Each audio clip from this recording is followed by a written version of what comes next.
Muling uminit ang issue ng impeachment matapos giit ng isang abogadong konektado sa mga supporter ng Duterte na pinipigil umano ang kanilang reklamo laban kay Pangulong Marcos. Kasama pa sa kanyang binanatan ang Makabayan Bloc ng Kamara. May politiko update si Isaiah Mirafuentes ng Abante. Muli na namang iginit na Atty. Ferdinand Topacio na kilalang supporter ng mga Duterte na ginigipit raw sila sa kanilang impeachment complaints laban kay Pangulong Ferdinand Marcos Jr. Matatandang hindi tinanggap ng Office of the House Secretary General ang kanilang reklamo. Paniwala nila, takot raw ang Administrasyong Marcos sa kanilang mga ebidensya, di tulad sa iba pang impeachment complaint laban kay PBBM.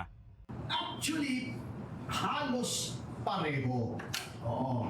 Pero ang amin, talagang finlesh out namin with evidence. Ang haba at ang dami, maleta yung dala namin nung nandun kami sa Office of the Section.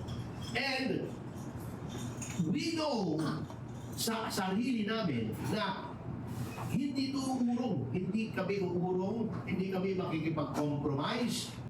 Binanatan rin niyang Makabayan Bloc na isa sa mga naghain ng impeachment complaint laban kay PBBM.